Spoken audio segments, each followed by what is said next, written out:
Good afternoon. I'm Kolby. I am the clinical director here at Rising Up, and I am grateful to be here with all of you today.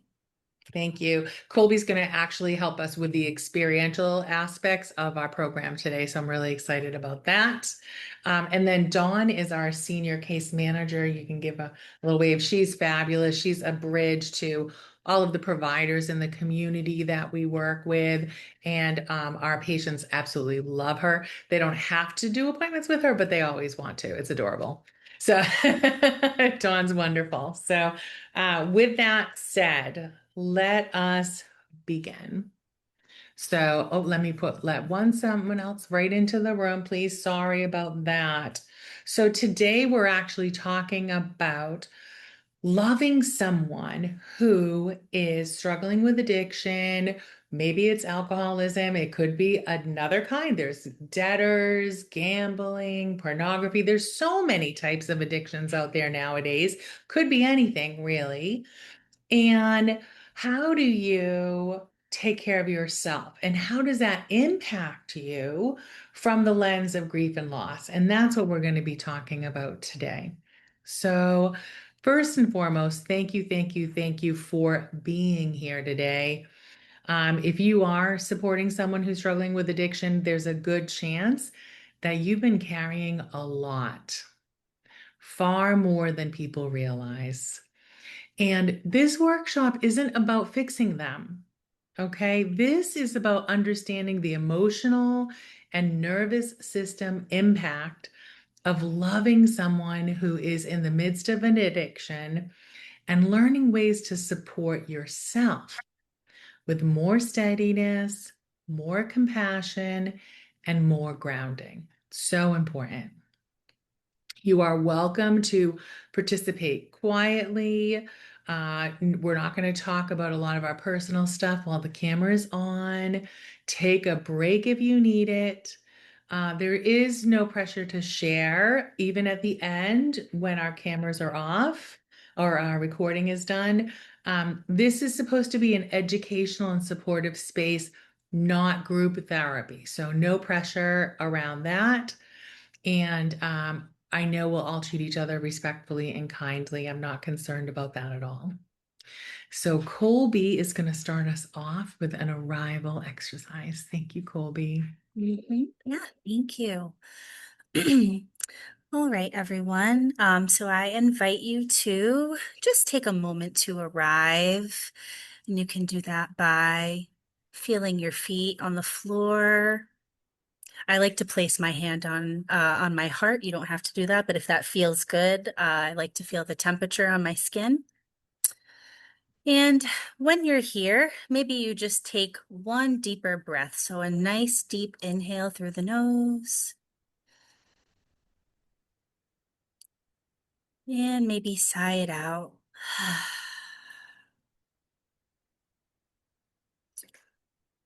Just taking a moment to arrive. Maybe you feel your heartbeat.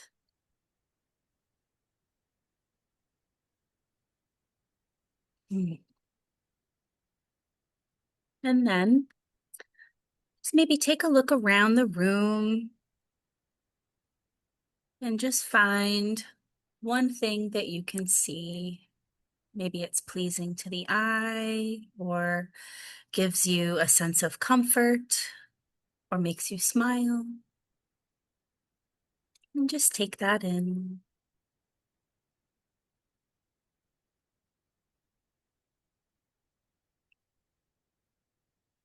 Just showing up for yourself in this moment. And then just notice one thing supporting your body. So whether that is the chair beneath you or wherever you're sitting, just take a moment to feel supported by wherever you are, whatever is holding you.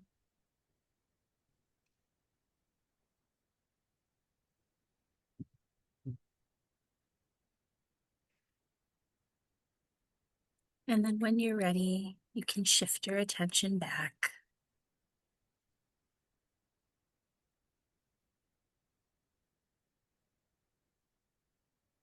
Thank you, Kolby. Thank you.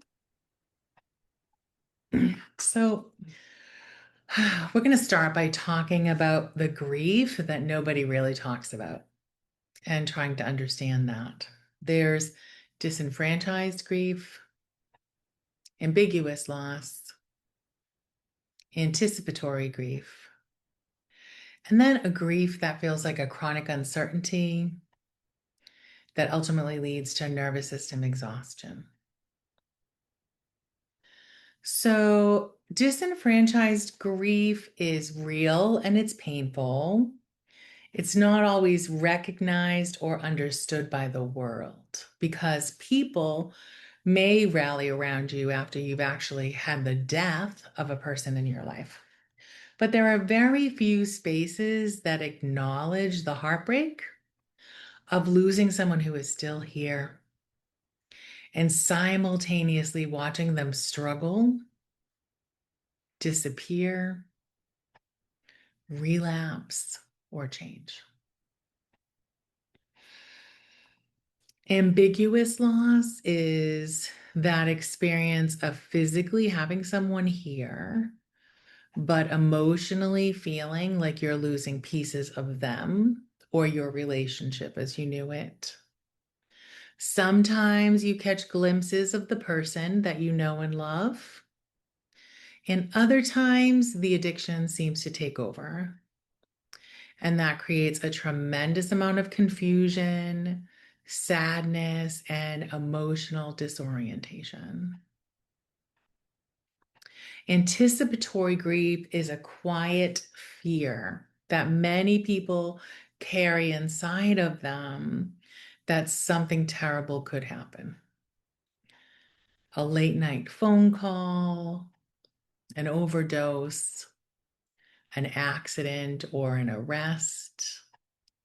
Many loved ones live with their nervous systems constantly bracing for the impact when they have someone in their life that they care about, they care for, who's struggling with addiction. This leads to a chronic uncertainty that families often begin living emotionally on alert. They may swing between hope and disappointment over and over again.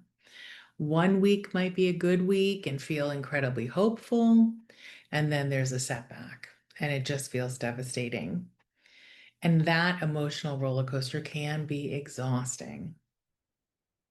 It leads to actually nervous system exhaustion. It is a hypervigilance that you have that you may not even be realizing. And it looks like possibly constantly checking your phone, monitoring moods, watching for the signs, waiting for the next call or the next crisis, the next shoe to drop.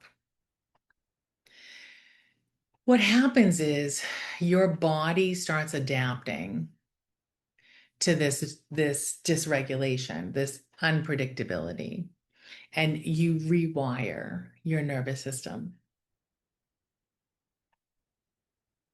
Eventually, this just becomes your normal way of being in the world. And it's not because you don't love enough, it's because you're carrying fear, responsibility, worry, hope, grief, and uncertainty as your norm now. It's just been going on for too long. So, this is what happens when you've been grieving someone who's still alive, loving someone while at the same time fearing that you're going to lose them, or in a way have already lost them. That emotional roller coaster of hope and disappointment, the hypervigilance of waiting for the next shoe to drop, and also minimizing that this is a big deal on you.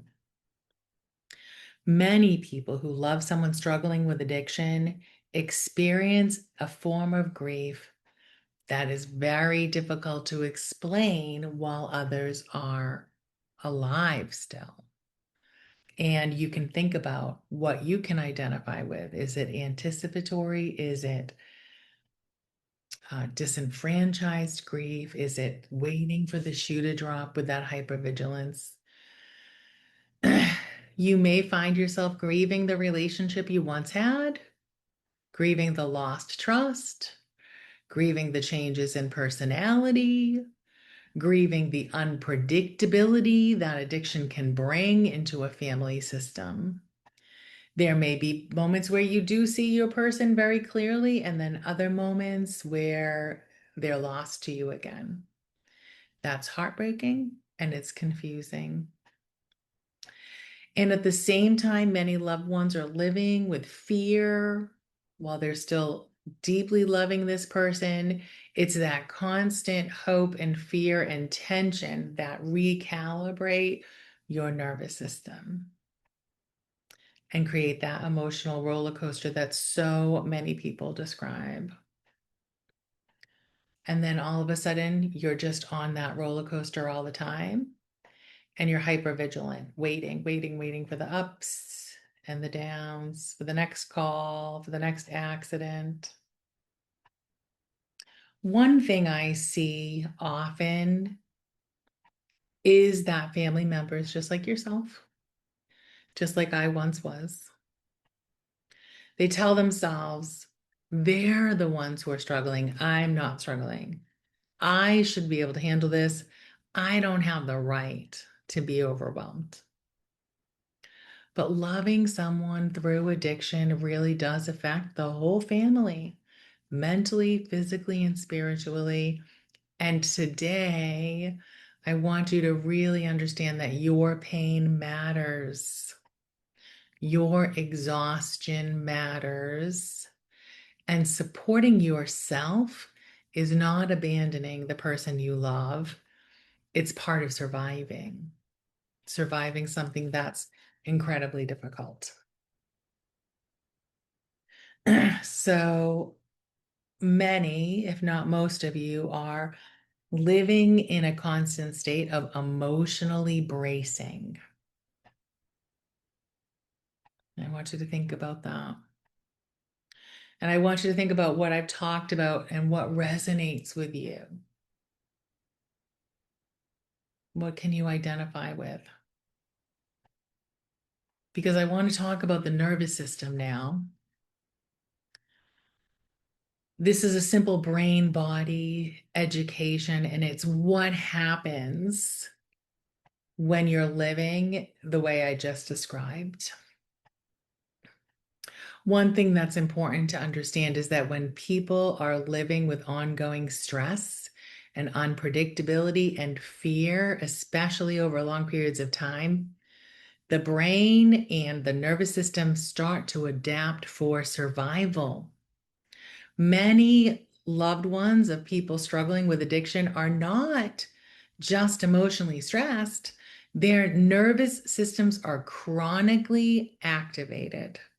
And without even realizing it, the body has shifted into 24/7 survival response. And that's what we need to address when it comes to loving ourselves, loving other people, and getting okay with not being okay. Because no one's going to be okay when they have a loved one who is dealing, struggling, avoiding dealing with and struggling with their addiction, whatever it is. Okay. So we have four responses. We have the fight, the flight, the freeze, or the fawn. The fawn is easier to understand when you think of hyper responsibility. So this is what your nervous system does. It's not a choice you're making.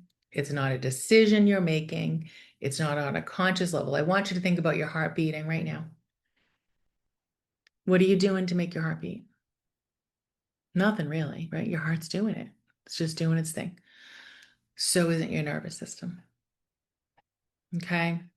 So fight, what does it look like? It looks like anger, frustration, perhaps your own controlling behavior, arguing, or trying to force change because your nervous system is desperate to create safety and stability. Flight can look like anxiety, overworking, staying busy, avoiding conversations, emotionally distancing, or constantly trying to escape the stress, mentally or physically. Freeze often looks like emotional numbness, exhaustion, difficulty making decisions, hopelessness, or feeling stuck and overwhelmed. And then the fawning or hyper responsibility. Something many loving family members do experience is this particular manifestation of a stressed nervous system. It's when a person begins to overfunction in an attempt to keep everyone safe, manage the crisis, fix the problem, monitor the moods, take responsibility for everyone else's well being, all the while slowly abandoning your own needs. These responses are not signs of weakness. They're actually nervous system's adaptations to chronic uncertainty and emotional stress. And sometimes just simply understanding my body has been trying to survive this can reduce the shame and guilt that comes from some of the manifestations, like the anger, the frustration, the controlling. And understanding and acknowledging what's happened can also help you create the space that you need for healing. So I'm going to ask, well, first I'm going to tell you some of the signs again, but they're going to be lumped together. They're not going to be by category. And I want you to think about these things because I'm going to ask you a question at the end. Think about the last 30 days. Overthinking, trouble sleeping, emotionally checked out or numb, irritability, panic, or perhaps anxiety, maybe even panic attacks, constantly checking your phone, difficulty relaxing, feeling guilty when you experience joy, a happy moment, some peace, when you have a desire to engage in another aspect of your life without this person and you feel bad about it. So I want you to raise your hand if you've experienced one of these things in the last month associated with your relationship with the person you're taking care of. Sure. And when I was in the thick of it, I can definitely raise my hand as well. Because once upon a time, I had a loved one that was struggling. Okay. Has anyone experienced several of these experiences in the last month? Several. Mhm. What I want you to notice is you're not alone in that and that they're not character flaws. It's just a sign that your nervous system is responding to the chronic unpredictability, the fear, the grief, and the emotional stress. In a way, your body is doing exactly what it's supposed to be doing. Okay, take a breath. And I want you to ask yourself, when was the last time your body truly felt safe enough to rest, to truly rest.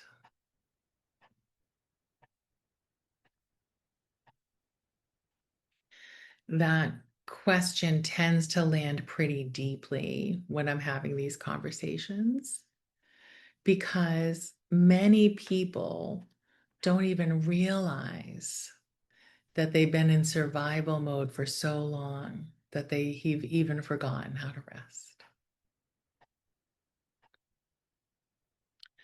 Your nervous system may be responding exactly the way a nervous system responds to prolonged uncertainty. Again, I don't want you to feel pathologized. I want you to feel normalized. Okay. Your nervous system is like a smoke alarm that has become overly sensitive, right? So there's the smoke alarm that goes off when you're burning something in a pan on the stove. Okay, that's understandable. But what about that smoke alarm that goes off when you light your candle, right? It's just a little, and it still goes off. A faulty alarm, right? And that's what can happen when we find ourselves in these relationships and these spaces. So everyone just take a breath in. Kolby's going to pop back in for us and talk about some regulation tools. Yeah, so the first tool I would like to talk about is orienting. And so we'll put this into practice so you can feel what it's like. But just gently maybe start looking around the room and notice the colors. You can just take note of what you see. Maybe look for light.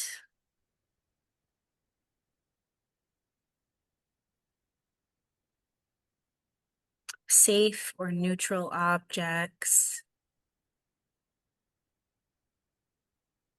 things that bring you peace when you look at them.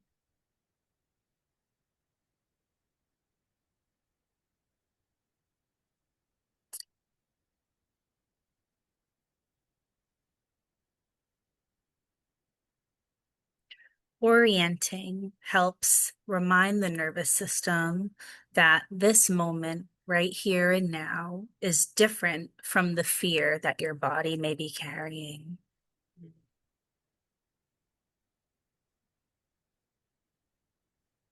And then the next one is grounding through the body.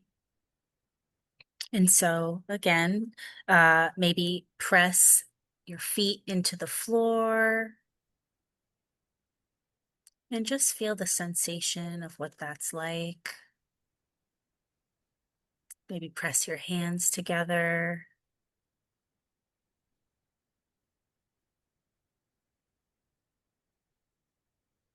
Notice if there's anything there you've been holding on to. Just bringing some awareness into the body.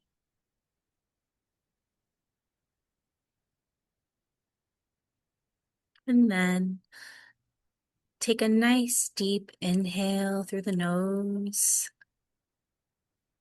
And then just lengthen the exhale. And we'll maybe do that twice. So how about we inhale? We'll do this for 4. So inhale and then exhale for 6.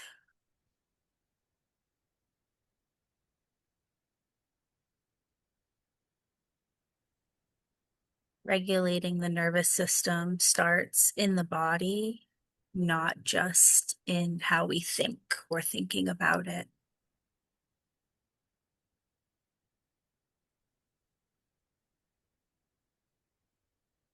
Thank you. Thank you. I feel like the timing of that was perfect because as we're talking about all of the pain and the emotional challenges and how our nervous system is responding, I'm sure everyone was feeling that activation. And just a moment to breathe. Just hold on. I'm okay in this moment. I can connect with my body right now. I can connect in this space right now. That's you setting a boundary around what's going on in that relationship and how it's impacting you with how can I take care of myself? And that's the next thing that we're going to talk about. We're going to talk about boundaries, specifically compassionate boundaries. Okay. I think it's important to note that boundaries are not a punishment. They are a form of emotional sustainability. And I want to begin by saying this: boundaries are often misunderstood, especially in families impacted by addiction. Many people hear the word boundary and they immediately think that sounds cold. That sounds selfish. That sounds like you're giving up. You're giving up on someone. But healthy, compassionate boundaries are not a punishment or a rejection. They are about emotional sustainability. And as a holistic practitioner, I will tell you that the emotional body is your relationships. And it's how you are able to relate to people in the world. So it's really about relationship sustainability. I have compassionate boundaries so that I can maintain this relationship. The truth is, you cannot pour endlessly from an exhausted nervous system.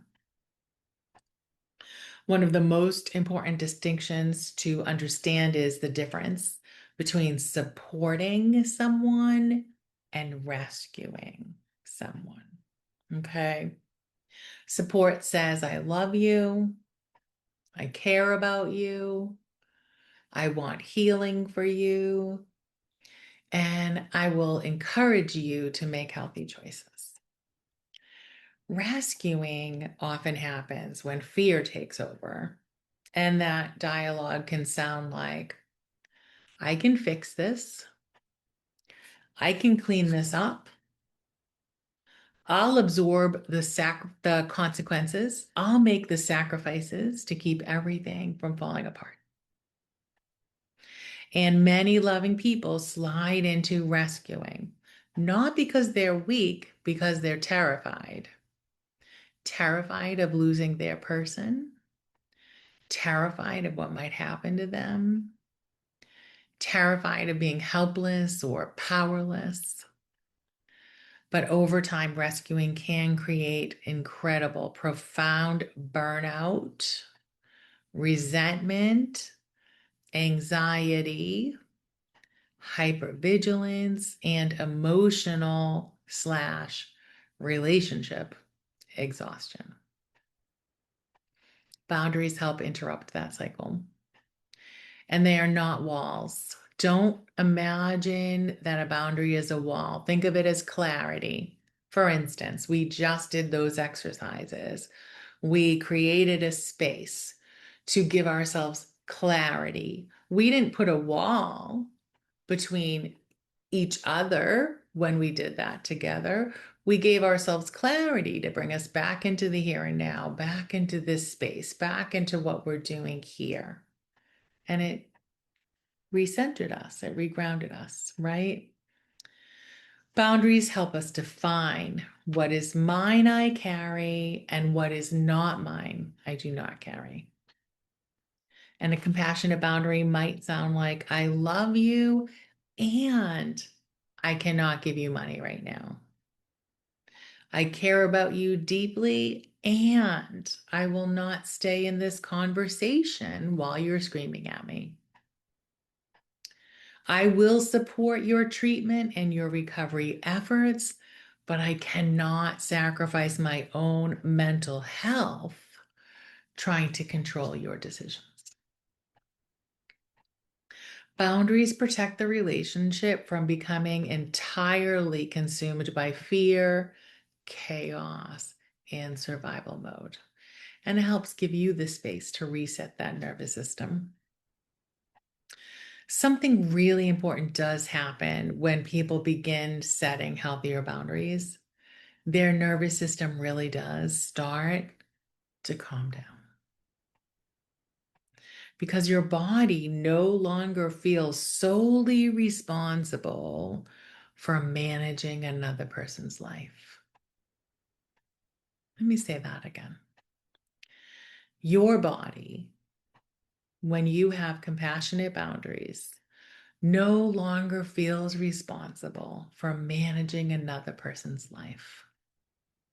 You know, I've grown into this idea that we don't just have life, that we are actually expressions of life, that each and every one of us has a energy system, a force field of energy, a flow of energy that allows us to build and create our own lives. But we can't give that energy to anybody else to create their lives. They have their own energy. They have their own magnetism. They have their own force field, their own flow.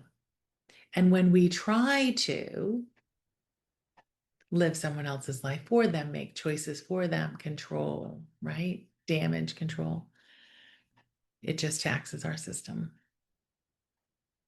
I'm not saying that boundaries are easy. I don't actually know that boundaries are easy, especially for caring people, compassionate people, especially for parents, lovers, especially for people who have spent years and years and years in hyper responsibility or fawn. Sometimes setting boundaries feels terrifying because guilt is going to immediately show up. All of a sudden, you're changing the rules when you set a compassionate boundary.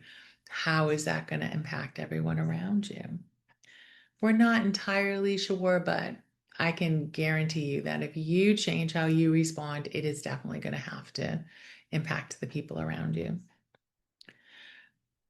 This guilt that's going to show up, though, it does not mean that you're doing something wrong.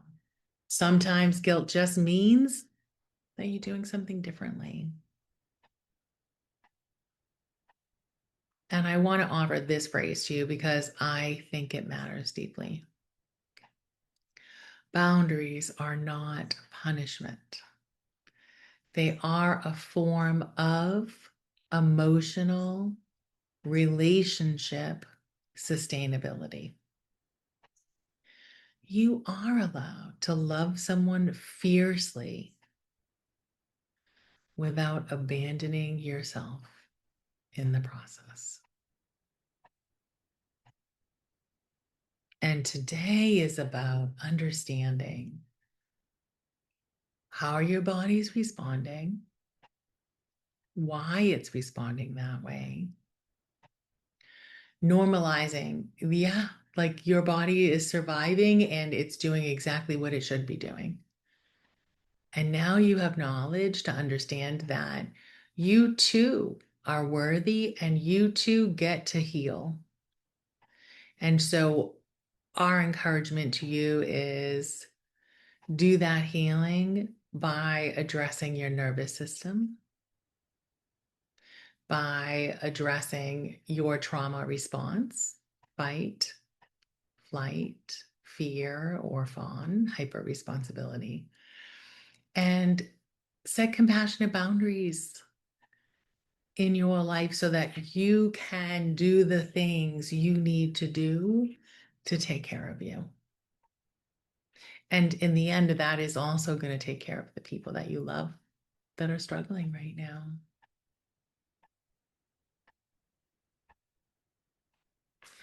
Kolby is going to help us out with some hope, some support, Mhm. some resources. Yeah. So healing for family members matters too. you hear a lot of the time people will say addiction is a family disease. And so having support systems in place can really reduce feeling isolated by what you're going through, what you're experiencing. Um, and just as I said, addiction impacts the entire family system. So does recovery. Um, you do not need to wait for somebody else to change before getting support for yourself. Um, so I want you to know that. And some resources, we do have our Rising Up IOP. Um, there's also outpatient therapy for resources as well, EMDR, meditation, yoga, Reiki, anything that helps you get back in touch with your body, starting to learn and understand your nervous system responses, and practicing in real time things that can help you regulate yourself and get yourself to a more sense of calm in the body. Mhm. And if comfortable, I'd like to pose the question of what is one thing you want to carry with you after today? You can share it or you can just drop it in the chat.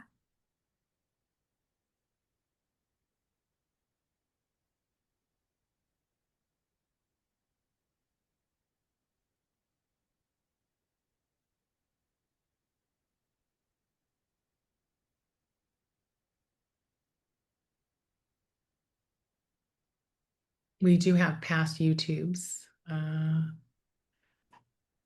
Oh no, the YouTube link is in the chat as well as our website link. And then also Elevate Counseling Services. We could perhaps put that in there as well. That is a sister company. One person had ideas for working with their teens to cultivate being in tune with their nervous system. So important. Another idea was to create more calm for themselves so that they can be more supportive and focused on helping versus hurting. Yeah, so important. Creating more Absolutely. calm. Mm, Yeah.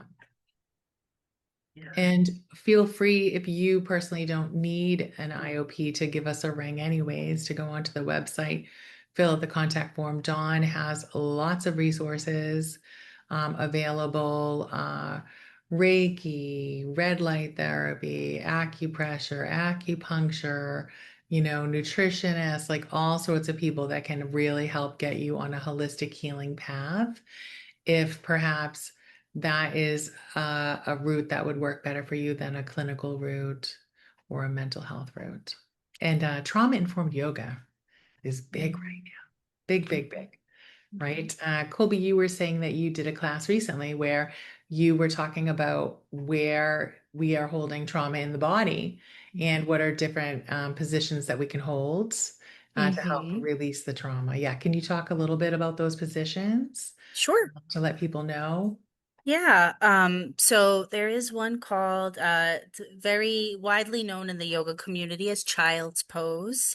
And sometimes when the nervous system's really kind of in that high alert, it can be comforting to get into child's pose, even, just for a few moments.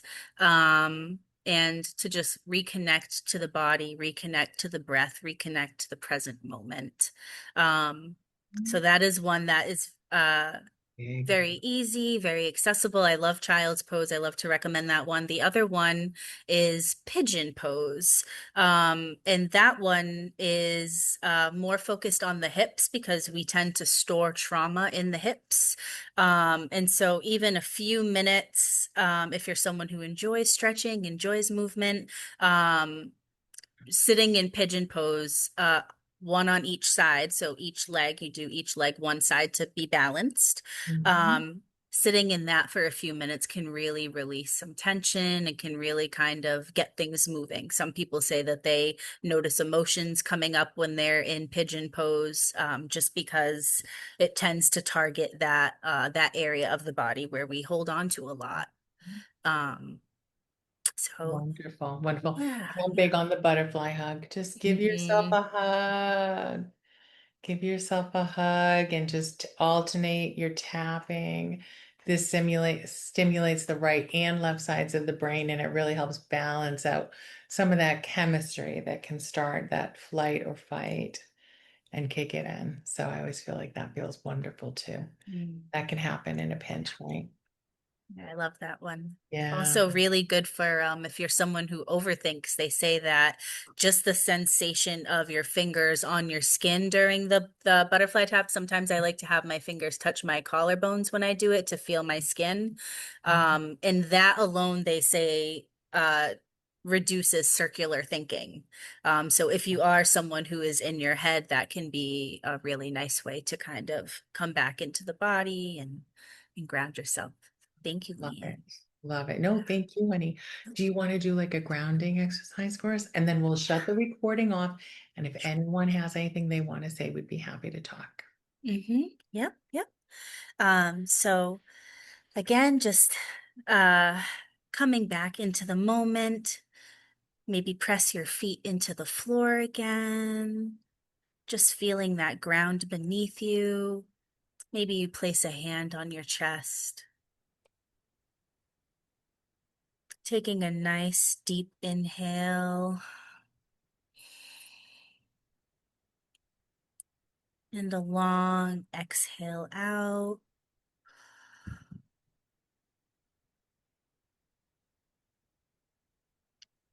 And just giving yourself a little bit of love, a little bit of gratitude for taking the time out of your day to show up for yourself, to learn some new tools, to hear some important information and knowledge.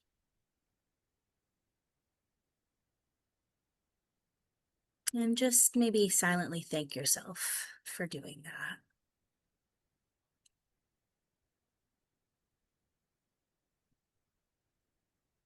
And just take note what feels even 2% softer in the body than when you first arrived here today.